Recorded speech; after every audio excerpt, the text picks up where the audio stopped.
आज आपण मंजुश्री पाटील यांच्याबरोबर बोलणार आहोत. आज आपल्या त्या गेस्ट आहेत. मंजुश्री पाटील या आर्या केम्ब्रिज इंटरनॅशनल स्कूलच्या प्राचार्य आहेत.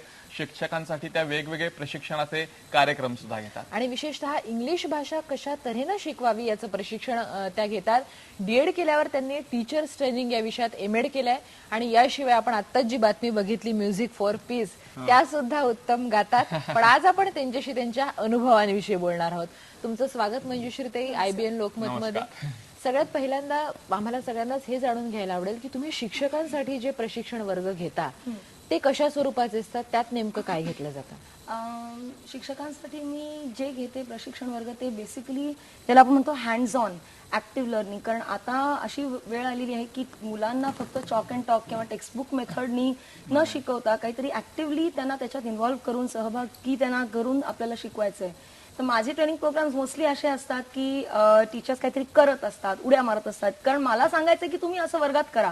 जर मी त्यांना बसवून लेक्चरबाजी केली आणि त्यांना ते सांगितलं तर it's not really telling what I want to tell. त्यामुळे मग मी त्यांना खूप काय काय करायला लावते, ग्रुप वर्क करायला लावते, गेम्स खेळायला लावते. किंबहुना माझं एमएडचं थिसिस त्याच्यावरतीच होतं की गेम्सचा काय हे होतो, परिणाम होतो टीचर्सवरती आणि ते काहीही जे ट्रेनिंगमध्ये शिकतात ते किती जास्त वेळ त्यांच्या लक्षात येतं आणि ते किती जास्त इफेक्टिव्हली खरं जाऊन ते वापरतात. कारण तुम्हाला मे बी डिटेलिंग जरी नाही आठवलं तरी हे आठवतं की हा आपण त्यांचं ट्रेनिंग प्रोग्राम केलं ना, आपल्याला मजा आली. मग तीच मजा मी परत माझ्या वर्गात रिक्रिएट करू शकते का, परत मी तसंच माझ्या वर्गात माझ्या मुलांकरता करू शकते का, हा विचार जरी टीचर घेऊन गेली ना वर्गात तर आय थिंक माझं ट्रेनिंग सार्थक आहे. पण हे ऐकत असताना एक गोष्ट मला जाणवते की लहान मुलांना खेळायला जास्त आवडतं, त्यांना एन्जॉय करायला जास्त आवडतं बसून लेक्चर्स ऐकण्यापेक्षा. मोठ्यांना पण आवडतं. मोठे टीचर्स धमाल करतात. मला ट्रेनिंग प्रोग्राम नंतर आतापर्यंत जितके 16-17 हजार टीचर्सना मी ट्रेनिंग केलंय, मी तुम्हाला खात्रीने सांगते कम से कम 10,000 टीचर्सनी तरी मला येऊन सांगितलंय मंजुश्री तुमचं ट्रेनिंग केलं ना, आम्हाला आमचं बालपण आठवलं, आम्हाला आठवतं की आम्ही किती मजा करायचो शाळेमध्ये. You will not believe it. मला कितीतरी वेळात, आणि मी खरंच सांगते ही गोष्ट, कितीतरी वेळा मला टीचर्स येऊन सांगतात मंजुश्री तुमच्या ट्रेनिंग नंतर आज आम्ही हसलोय. क्या बात है. आणि मला सांगताना तुम्हाला अंगावर काटा येतो की स्वतःचे स्ट्रेस, स्वतःचे टेन्शन, स्वतःचे काय अँझायटीज असतात ते घेऊन जर तुम्ही ऍज अ टीचर वर्गात गेला तर तुम्ही कसं चांगलं डिलिव्हर करणार हा प्रश्नच आहे. पण जेव्हा ते येतात आणि त्यांच्याकरता एक कथार्सिस होतं की अरे मी त्यांना सांगते ना, forget your age, forget what how old you are, forget की तुम्ही 8वी 9वी 10वी का 11वी 12वी का पहिलीला शिकवताय. तुम्ही म्हणून पहिले इथे बसा, एन्जॉय करा वर्कशॉप आणि मग त्याच्यातनं काय शिकला ते घरी जाऊन झोपताना विचार करा. आणि जाताना मला हमखास हे येतच की I smiled today after so many days. या बात मला वाटतं ही सगळ्यात मोठी कॉम्प्लिमेंट आहे, खूप मोठी दाद आहे.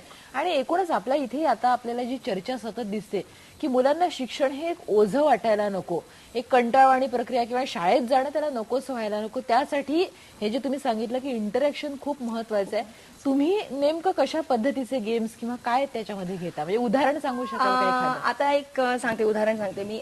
फॉर एक्झाम्पल एक फार आवडता गेम आहे टीचर्स मध्ये, जो मी मुलं कशी वेगळी आहेत आणि कसं एक एक मूल वेगळं आहे हा मी इनफॅक्ट IPH मध्ये जिकडे आहे तिथे डॉक्टर नाडकर्णींना खेळताना बघितलाय विथ कॉर्पोरेट्स. तो मी माझ्या टीचर्स ट्रेनिंग करता थोडा बदललाय.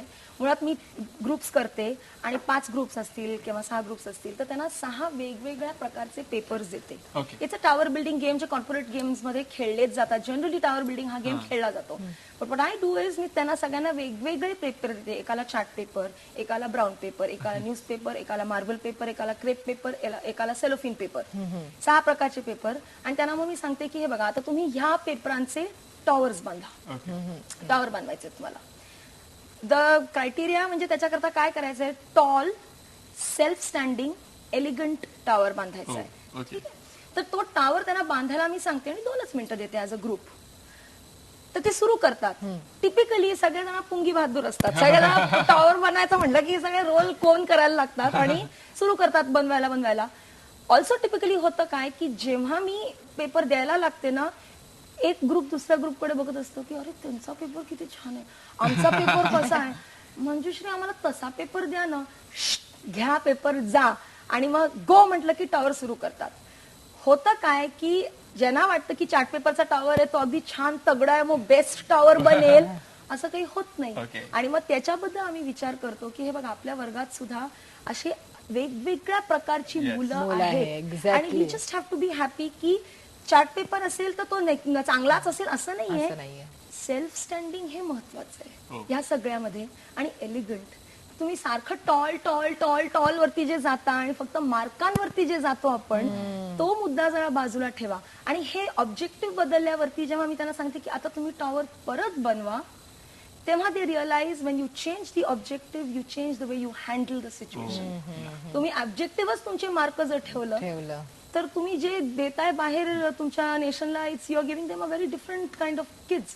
आपल्याला त्यांना काय हवंय, we want to build them as elegant citizens of the country, self standing. 10वी झाल्यानंतर बाहेरचं कुठलंही वारं लागलं तरी ते उभं राहू शकतील. की ड्रग्ज असू दे, टेररिझम असू दे, काही असू दे, बाहेरचं वारं त्यांना खंबीर ठेवेल. After the 10th standard which they protected ना, 10वी पर्यंत खूप प्रोटेक्टेड असतात.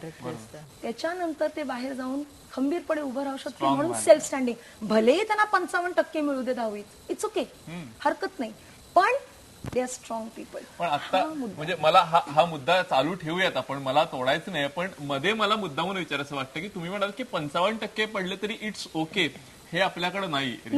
आणि हे ऍटिट्यूड आपण बदलायचंय.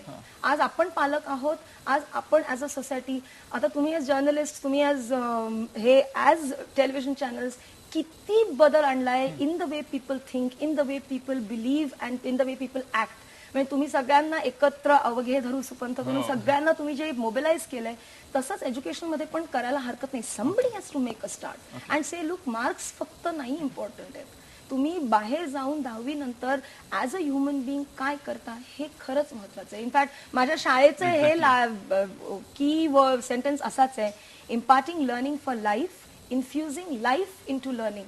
क्या बात आहे. आणि खूप महत्वाचा मुद्दा मांडलेला आहे तुम्ही की मार्क्स केवळ महत्वाचे नाही. एखाद्या मुलाला कदाचित 95% मार्क्स असतील, पण बाहेर जगात गेल्यावर तो जगण्यास लायक आहे का, समस्या ज्या काही जीवनात येणार आहे त्याला तो समर्थपणे तोंड देऊ शकेल का, हे खूप महत्वाचं 95% आहे. 10वीत मिळाले, 11वीत जाऊन ग्रेड्स कमी होऊन 12वी जेव्हा जवळ येते तेव्हा आमच्या बघण्यात, आमच्या संस्थेत सुद्धा आम्ही बघितलंय इन द पास्ट की हे जाऊन गळफास देऊन सुसाईड केलाय. कारण I am not able to take it ना, मेंटल हेल्थच नाही मला. आणि थोडंसं या संदर्भात एक छोटंसं उदाहरण द्यावं असं वाटतं धीरूभाई अंबानींचं, की फक्त 10वी शिकलेला माणूस आणि पेट्रोल पंपावर पेट्रोल भरण्याचं काम केलं आणि अवघ्या 30-40 वर्षामध्ये 70,000 कोटीच्या वरची हे मालमत्ता त्यांनी निर्माण केली, संपत्ती. म्हणजे चित्रपटापेक्षाही चित्रपट आहे. एक्झॅक्टली. आणि मला मुद्दामून असं वाटतं की मुलांच्या बद्दल तुम्ही सांगताय ना, स्ट्रेस मॅनेजमेंटचा खूप मोठा भाग असेल की जो तुम्ही आता सांगता की छोट्या छोट्या गोष्टींमधून आपण पॉझिटिव्ह कसं जगू शकतो याच्याकडे आपण बघू शकतो. मला ह्याच्याविषयी बोलायचंय मंजुश्री तुमच्याशी, पण त्याच्या आधी आपण एक ब्रेक घेऊयात आणि पुन्हा या महत्वाच्या विषयाकडे येऊया. सलाम महाराष्ट्रामध्ये एक छोटासा ब्रेक घेऊ. पहा फक्त IBN लोकमत.